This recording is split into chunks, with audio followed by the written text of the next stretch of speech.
স্বাগতম তোমাদের প্রিয় চ্যানেল অধ্যয়ন শুরু করার আগে বইটি খুলে রাখুন আর আমার সাথে পড়তে থাকুন। আমাদের এই ছোট্ট চ্যানেলটি সাবস্ক্রাইব করতে ভুলবেন না। চলুন শুরু করি। International influences. Contemporary international events exercised a powerful influence on the minds of younger generation in India. আন্তর্জাতিক প্রভাব। সমসাময়িক আন্তর্জাতিক ঘটনাগুলি ভারতের তরুণ প্রজন্মের মনে একটি শক্তিশালী প্রভাব ফেলেছে। They despised the humiliating treatment meted out to Indians in other British colonies, particularly in South Africa. Boer War 1899 to 1902 in South Africa showed the Indians that united people willing to make sacrifices could challenge even the most despotic governments. They felt inspired by the nationalist movements in Turkey, Egypt, Persia, Ireland, China and Russia. তারা অন্যান্য British উপনিবেশে, বিশেষ করে দক্ষিণ আফ্রিকায় ভারতীয়দের সাথে অপমানজনক আচরণকে তুচ্ছ করেছিল। দক্ষিণ আফ্রিকার বয়ের যুদ্ধ 1899 থেকে 1902 ভারতীয়দের দেখিয়েছিল যে ত্যাগ করতে ইচ্ছুক ঐক্যবদ্ধ লোকেরা এমনকি সবচেয়ে স্বৈরাচারী সরকারকেও চ্যালেঞ্জ করতে পারে। তারা তুরস্ক, মিশর, পারস্য, আয়ারল্যান্ড, চীন এবং রাশিয়ার জাতীয়তাবাদী আন্দোলন দ্বারা অনুপ্রাণিত অনুভব করেছিল। The rise of modern Japan after 1868 showed that a backward Asian country could develop on its own. Within a few decades, Japan had emerged as a top industrial and military power and introduced universal primary education. 1868 সালের পর আধুনিক জাপানের উত্থান দেখায় যে একটি পিছিয়ে পড়া এশীয় দেশ নিজেরাই বিকাশ করতে পারে। কয়েক দশকের মধ্যে জাপান একটি শীর্ষ শিল্প ও সামরিক শক্তি হিসাবে আবির্ভূত হয়েছিল এবং সর্বজনীন প্রাথমিক শিক্ষা চালু করেছিল। The confidence of Indians immensely increased upon seeing the defeat of Italian army at the hands of the Abyssinians 1896 and the defeat of Russia by Japan 1905. It showed that even a small Asian country, Japan, could defeat the biggest military power of Europe. আবিসিনিয়ানদের হাতে ইতালীয় সেনাবাহিনীর পরাজয় 1896 এবং জাপানের কাছে রাশিয়ার পরাজয় 1905 দেখে ভারতীয়দের আত্মবিশ্বাস অনেক বেড়ে যায়। এটি দেখিয়েছিল যে এশিয়ার একটি ছোট দেশও, জাপান, ইউরোপের বৃহত্তম সামরিক শক্তিকে হারাতে পারে। Such events pricked the balloon of British superiority and gave the Indians new hopes and aspirations.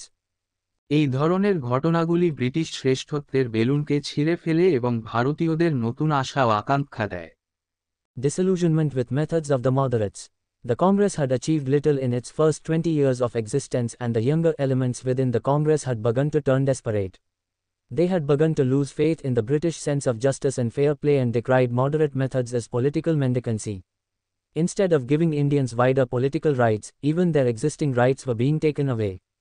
মডারেটদের পদ্ধতি নিয়ে মোহভঙ্গ। কংগ্রেস তার প্রথম 20 বছরের অস্তিত্বে খুব কমই অর্জন করেছিল এবং কংগ্রেসের তরুণ উপাদানগুলি মরিয়া হয়ে উঠতে শুরু করেছিল। তারা ব্রিটিশদের ন্যায়বিচার এবং ন্যায্য খেলার প্রতি বিশ্বাস হারাতে শুরু করেছিল এবং মধ্যপন্থী পদ্ধতিকে রাজনৈতিক বদনাম বলে নিন্দা করেছিল। ভারতীয়দের বৃহত্তর রাজনৈতিক অধিকার দেওয়ার পরিবর্তে এমনকি তাদের বিদ্যমান অধিকারও কেড়ে নেওয়া হচ্ছে। The Indian Councils Act of 1892 was a complete disappointment. In 1897, the Natu brothers were deported without trial. 1892 সালের ইন্ডিয়ান কাউন্সিল অ্যাক্ট ছিল সম্পূর্ণ হতাশাজনক। 1897 সালে নাটু ভাইদের বিনা বিচারে নির্বাসিত করা হয়েছিল। In 1897, Tilak and some other editors were sentenced to long terms of imprisonment for arousing the people against the government. In 1898, exciting feelings of disaffection towards the British government was made an offence. In 1899, in the Calcutta Corporation, the number of Indian members was reduced. In 1904, the Indian Official Secrets Act was passed restricting the freedom of the press. 1897 সালে তিলক এবং অন্যান্য কিছু সম্পাদককে সরকারের বিরুদ্ধে জনগণকে উত্তেজিত করার জন্য দীর্ঘমেয়াদে কারাদণ্ড দেওয়া হয়েছিল। 1898 সালে উত্তেজনাপূর্ণ ব্রিটিশ সরকারের প্রতি অসন্তোষের অনুভূতি একটি অপরাধ করা হয়। 1899 সালে কলকাতা কর্পোরেশনে ভারতীয় সদস্য সংখ্যা হ্রাস করা হয়। 1904 সালে প্রেসের স্বাধীনতা সীমিত করে ভারতীয় অফিসিয়াল সিক্রেটস অ্যাক্ট পাশ করা হয়েছিল। In 1905, Lala Lajpat Rai returned from England and told his countrymen that the British were too busy with their own affairs to do anything worthwhile for India. Further, if the people really cared for their country, they would have to strike a blow for freedom themselves, and they should be prepared to give unmistakable proof of their earnestness. 1905 সালে Lala Lajpat Rai England থেকে ফিরে আসেন এবং তার দেশবাসীকে বলেছিলেন যে ব্রিটিশরা ভারতের জন্য উপযুক্ত কিছু করতে তাদের নিজস্ব বিষয়ে খুব ব্যস্ত ছিল। তদুপরি, জনগণ যদি সত্যিই তাদের দেশের প্রতি যত্নবান হয়, তবে তাদের স্বাধীনতার জন্য নিজেরাই আঘাত করতে হবে এবং তাদের আন্তরিকতার অকাট্য প্রমাণ দিতে প্রস্তুত থাকতে হবে। Tilak decried the Congress as a Congress of flatterers and the Congress session as a holiday recreation. He asserted that, "We will not achieve any success in our labors if we croak once a year like a frog." তিলক কংগ্রেসকে চাটুকারদের কংগ্রেস এবং কংগ্রেস অধিবেশনকে ছুটির বিনোদন হিসাবে নিন্দা করেছিলেন। তিনি দৃঢ়তার সাথে বলেছিলেন, যদি আমরা ব্যাঙের মতো বছরে একবার বকাঝকা করি তবে আমরা আমাদের শ্রমে কোনো সাফল্য অর্জন করতে পারব না। Rise of Bal Gangadhar Tilak and other militant nationalists. Militant nationalism in India found exemplary personification in the form of Bal Gangadhar Tilak, also known as Lokmanya Tilak. Born on the 23rd of July 1856, he graduated from Bombay University and dedicated the rest of his life in the service of his country. In 1880, he founded the New English School which later became the Fergusson College.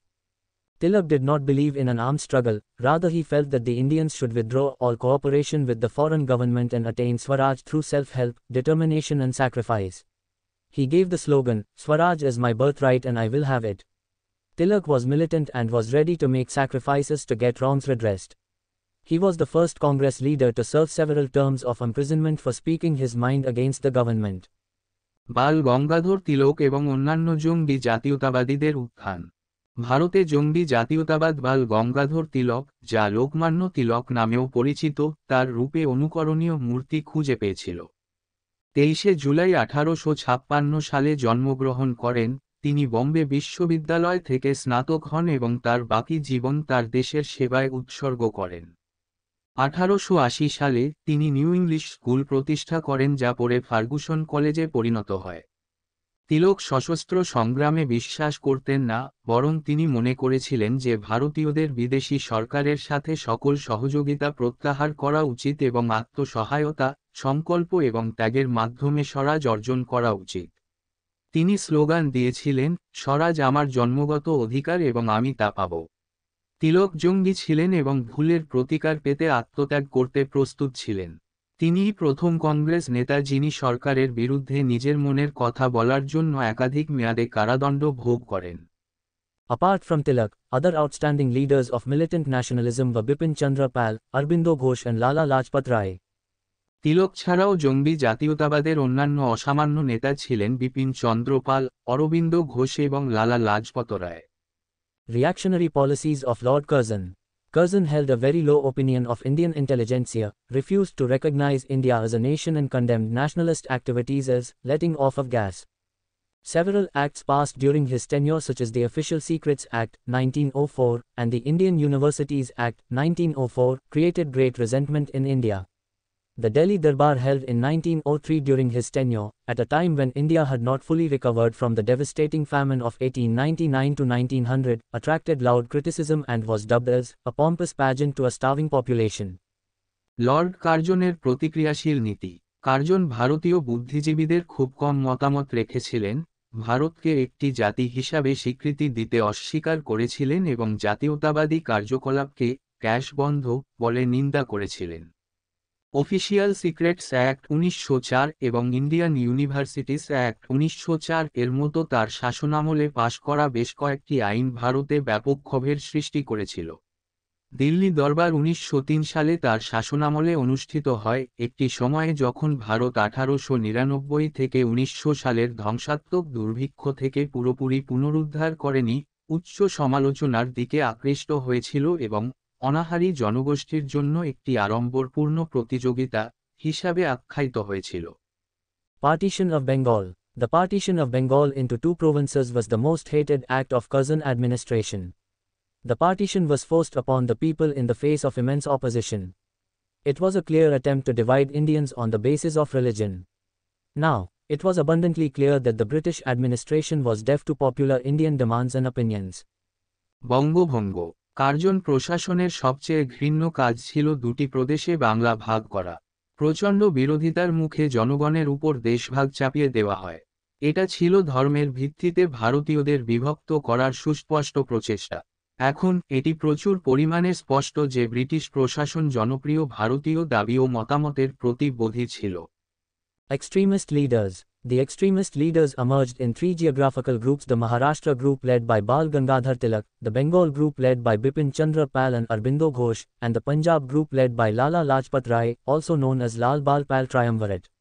Most of the extremists belonged to the urban lower middle class and aimed at spreading the Congress message to the masses.